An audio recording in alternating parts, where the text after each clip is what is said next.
Hey everyone, my name is Tegan and welcome back to TandeWrites, where today, because I am the nosiest person alive when it comes to seeing what people got for Christmas, I'm going to do a little haul of things I received either as gifts or with gift cards over the past few weeks. I say over the past few weeks, this is Christmas presents and then my gift card haul that came in the Boxing Day sales. So the first book I got given was from one of my friends. This is Juniper and Thorn by Ava Reid, and this is specifically because I read this book at some point in the year, loved it, can't stand it's either the UK cover or just the new cover in general. It's very like minimalist, abstract, black background, like colourful shapes. Nothing in comparison to this beauty. To the point where I thought, you know, I'm going to have to import this somewhere. I don't care if it's paperback, I don't care if it's hardback. I need this out of print cover. And God bless, I have a friend who lives in America who can get me US covers. The font size in this is also tiny. Like, what is that? What is that? So I look at it and I thought, this is a really short book. It's probably not that short. It is just the smallest writing I have ever seen. But this book's nice because it has a map at the front, and obviously when I was reading the library ebook, I could not appreciate the map to its full extent. And I was lost. I did not know what was going on. But yeah, sometimes, obviously where the locations actually are is not hugely relevant to the plot, but it's nice to have a little visual. Because I like to see where things are. Next was a gift from either my brother or my brother's girlfriend, and I think it's beautiful. This was something on my wish list, so one of them picked it out. But this is a book about Taylor Swift lyrics, and it points out all the references in her lyrics to like different literature, to books, folklore, fairy tales, poetry. And as a big Swiftie and as a writer, this is very important for me just to have a look at as like a little fun reference of all her references. Fan books in general are very, I say hit or miss for me, because they tend to be catered towards like a newer fan, whereas something like this, where it is like a deep dive into her lyrics, might be more catered to me, who is a long-term fan, and want something a lot more specific than just like a little overview of what the songs are about. But I'm skimming through, like, I'll show you, like, it's got some pictures, got some colour. It's gorgeous, it's stunning, it's this cute little hardcover. I'm very excited to read this. Now we have the few gifts from like parents and things that my mother has distributed to my other relatives to buy for me off like a specific wish list.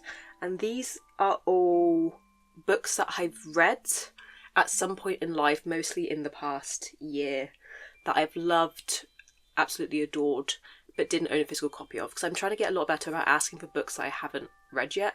Because I end up in a situation where I'm in now where I have about 100 unread books that I might just not never get round to. So I thought, okay, I'm only going to ask for books I'll know I'll love, or books that I've read and want a physical copy of. So these are all ones that I've read and want a physical copy of. I'm trying to get better at hoarding. First we have Into the Drowned Deep by Mira Grant, which is absolutely fell in love, one of my favourite books of the year. I do have another book that's by this author, Overgrowth. You can't see it, it's green. That one was an impulse purchase before I read this one because I thought it was interesting.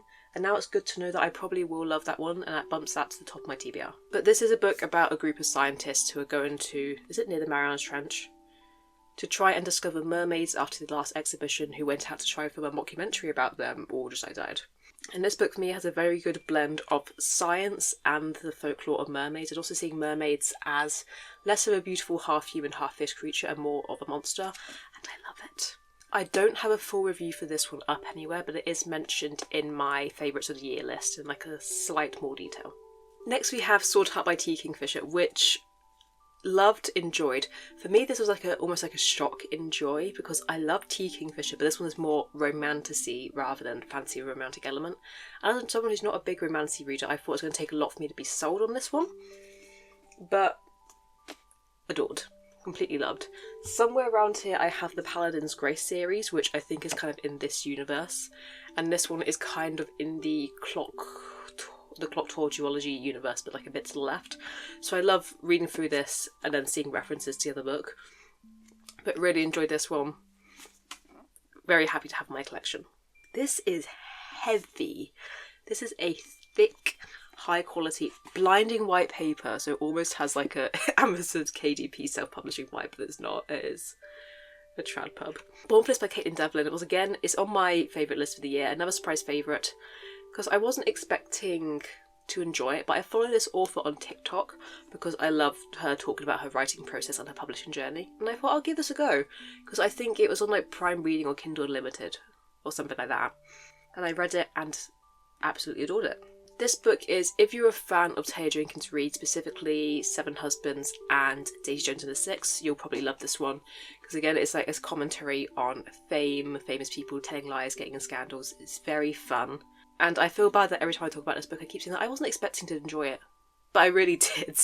It's something that this kind of literary fiction is not something I gravitate towards. I gave it a chance because I thought the author's really cool. And I will be reading her other works, and I have pre-ordered her YA debut. Next we have The Hollow Places by T. Kingfisher, which will be my third copy of this book. I don't try and collect variants of books. I collect variants of vinyl sometimes. But I'm not sure, I think it's somewhere up here and somewhere down here. T. Kingfisher's split across two shelves, unfortunately.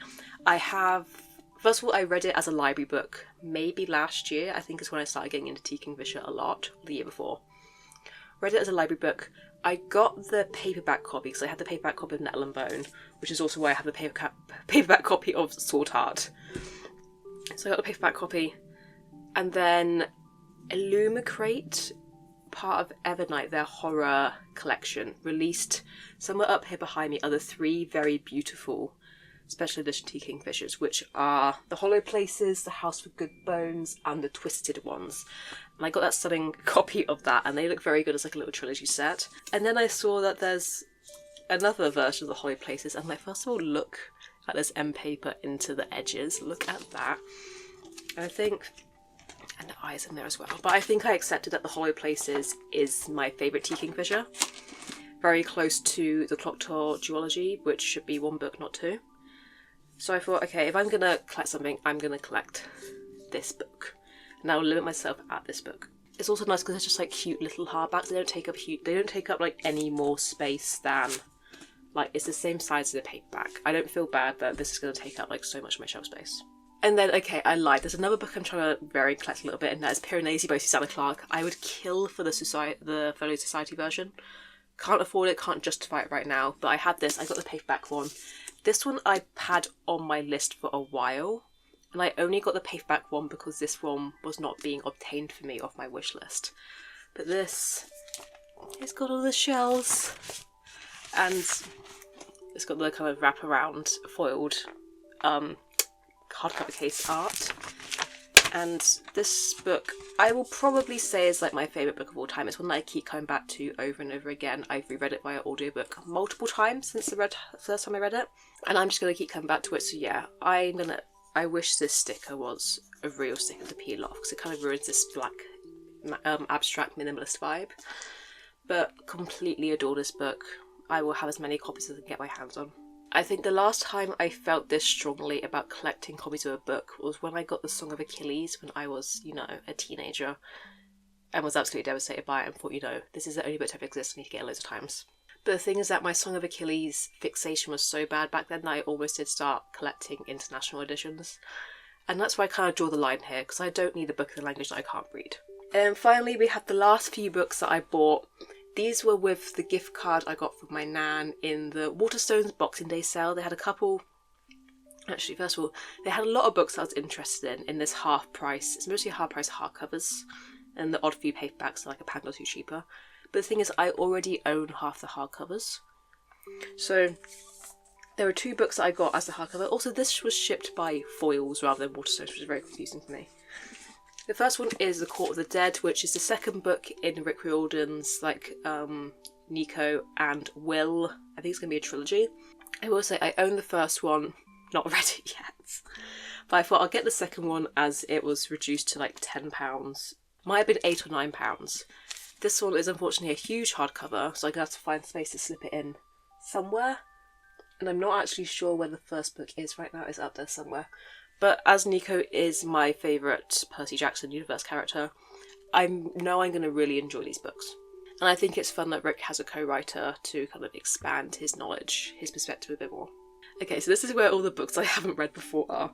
Next up, we have Among the Burning Flowers by Samantha Shannon. It says exclusive edition. Ooh. Because I thought it's not got sprayed edges, so what's exclusive about it? beautiful end paper art. Nothing underneath, so I don't actually know what's exclusive about this. And this was shipped by Foils, which was just like very strange to me.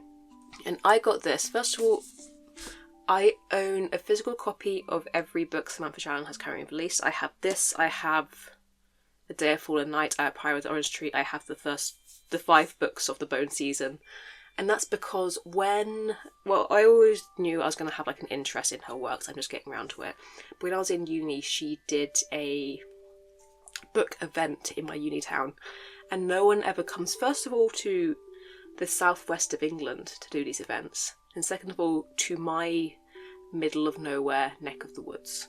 So I thought, I'm going to swear my life to you just because you've come to my town. And also the way she spoke in that talk, so eloquently, so beautifully about things that matter so sincerely to me, she has my allegiance.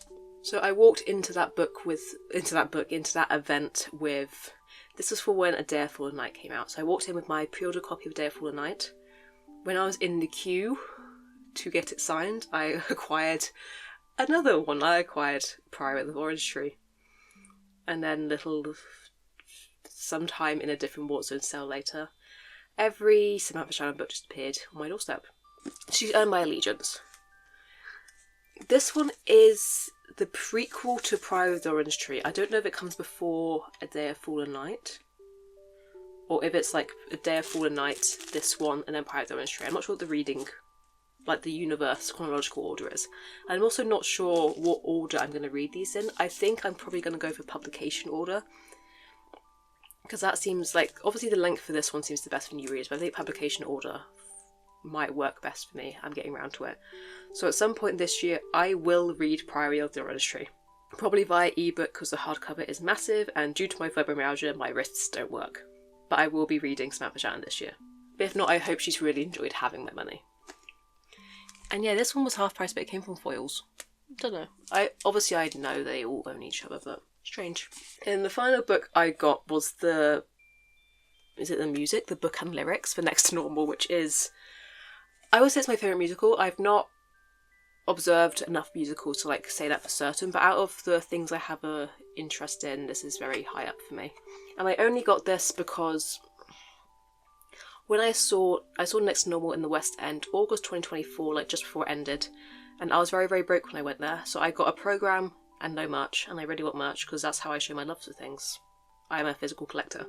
And since the show's ended, the merch just doesn't exist anymore. I don't know how close to the show ending it like disappeared off the website, but it's gone now. So I'm just collecting like every kind of fan-made merch, but this is like one kind of official thing that I can have. And like, yeah, do I particularly care about what I'm looking? Do I fully understand what I'm looking at right now? No. Like, it's lyrics. Next to Normal is like predominantly songs. There's very little like spoken dialogue. But like, yes, I'm sat here looking at this. This is actually quite fun because it means I can look at Catch Me I'm Falling and see who actually sings what point. Like, this is very exciting to me. I just enjoy the music. But yeah, it's nice to have some kind of like official merch in a sense. But yeah, I am collecting every kind of fan-made thing I can find for this. Dear Lord. So this is my Christmas book haul that I'm announcing in New Year. And yes, I'm very grateful that I'm at a place in their life where I can spend £0 in this.